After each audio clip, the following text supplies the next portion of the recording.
Hey there, soccer freaks. This is ATL On Fire, the podcast where we talk all things Atlanta United Football Club. So sit back, buckle up, enjoy.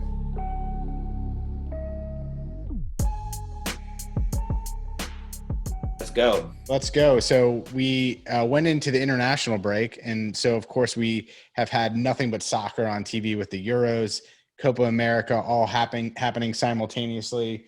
I happened to be watching the Denmark game that had a tragic moment that turned out very good in the end for Christian Eriksen. Yeah, our hearts and prayers go out to Eriksen and his family. Yeah, but what a story that Denmark's still in this thing too. Still in it, yeah. I mean, for those of you who remember the 96 European Championships, that Denmark, actually, here's a trivia question, Mikey Dobbs. Hit me. Of course, I gave it away, but what's the only team to win the European Championships without qualifying for the European Championships? Ooh.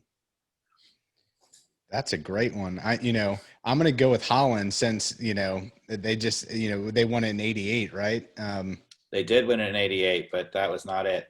Okay. It's Denmark. Okay. Well, I should have led the whatever you say there. Yeah. So Denmark actually failed to qualify. And then because war broke out in, I believe, Yugoslavia, it's either, Yugoslavia who had qualified was not allowed to participate. So they called in Denmark at the last minute. They were all on the beach, and Peter Schmeichel did the rest, and Denmark won the whole thing. Wow. There you go, fans. Dave knows his stuff when it comes to soccer, and definitely dramatic watching that Denmark Finland game with Eriksen getting defib back, and thank goodness he's back. But let's get to the soccer and be quick about the Euros. What's been your favorite moment thus far in the Euros? Favorite moment in the Euros. I just have enjoyed, some of the underdog, a little bit. I typically root for England because as you know, I follow the Premier League pretty well, and England's still in it, so that's good. Their side of the draw is really open, but this tournament, because I think there's no sense of destiny or whatever, I've just been, rooting for a wide open tournament, and we've got that, in the round of 16, a bunch of results you wouldn't expect. Well, I have to say that I give it to the Danish game when they had that comeback and the third goal, and then they put in a fourth to seal it. How about that? That was pretty emotional Phenomenal. To watch. Phenomenal. But really, this is England's tournament to lose, as far as I'm concerned. And I would say, Belgium and Italy are the two others that are. But De Bruyne is down, right? Yeah, De Bruyne he's down, injured, so that's a big loss for them. Italy, I'm not sold. I'm not convinced that defense is really good, but I'm not sure you can win that way. And Spain, who everybody thought couldn't score, suddenly scored 5 goals in 2 consecutive games. So, I would say I almost think that Spain's got to be the favorite on that side right now.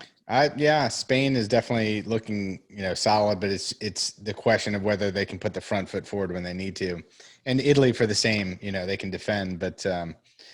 And anyway, I don't think that we've talked about it. Speaking of international break, but we kicked off the international break with the U.S. win over Mexico. That's in my notes here. Yeah, Nations League.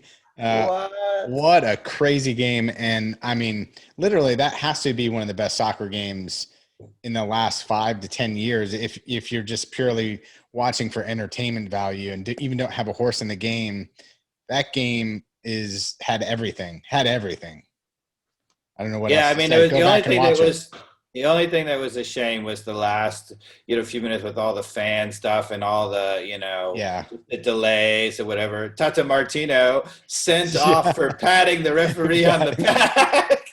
Yeah. Tata, that violent coach that he is, patting the referee on the back, sent off. You can't touch the referee. Even on the ATL on fire, we know that. It seemed like it was probably similar to the Heinze yellow card that got him suspended. I don't know. Pretty innocent stuff. Mm-hmm. And then, of course, we've got the Copa America down south that's happening at the same time, which is one of the reasons Atlanta United is missing 2 players, including our star, Joseph Martinez, and our right back, Ronald Hernandez. Ronald Hernandez, of course. Yeah. And so that I don't know if anybody watched the Venezuela game, and I'm trying to remember who they were playing. It was I think the same day Atlanta United ended up tying Philadelphia. If there's any sort of consolation there, Ronald Hernandez, an Atlanta United player, came back the last minute and scored a tying goal in the Copa America. So at least promising results from an Atlanta United player that hasn't seen a lot of playing time or none really in the first team. So excited to see him come back, hopefully on a positive note. But Venezuela, I think, is at the bottom of the table right now. Yeah, I think that was the Ecuador game, right? Okay. 2-2 against Ecuador. So I don't want to wish Venezuela bad luck, but I'd like our 2 players back. So the fact that they're at the bottom of the table, we could definitely use those 2 players back sooner than later. Mm-hmm. Yeah, Messi's looking good down there too. So, all right. Yeah, I mean, Messi against Bolivia, I mean, wasn't much in doubt, but I mean, he traps the ball at the top of the box, turns around, lifts it with his foot, and flings it over the defender right onto the foot of an attacker for a volley into the goal. You're like, made that look easy. Totally. And one last note on the Euros, that Holland looked good in the group stage, but they ended up losing 0-2 to Czech Republic, right? Am I right on that? Correct. And shortly after Frank de Boer resigns from the international manager duty in Holland. So, you felt like that was the tournament. If he was going to redeem his reputation, it was going to happen, and it didn't turn out going that way. So I guess in fairness to him, so De Ligt got a red card in that game, which is a difficult thing. But I don't know what else De Boer would have done to change the outcome of that game once you go down. I mean, they were the better team. Had they not gotten the red card, if I was a betting man, they were going to finish the winners in that game. They had more quality, even with some of their stars not hitting on all cylinders. I felt like they would have figured it out, but it is what it is. I felt like the Dutch had a little bit of what we had in Atlanta United, which is they couldn't get the balance right. So in order to try to get some attack, it became so wide open, right? There was, for whatever reason, De Boer does not seem to be capable of coaching the team to get attack without making it wide open and conceding, just really, really easy chances. So they actually, the Dutch fans were really disappointed going to the tournament that the team couldn't score. It was very typical of the run that we had, where there was a lot of 1-0 and 0-0 games. But they went into the tournament, stepped right on the front foot, analogous to, what happened at Atlanta United.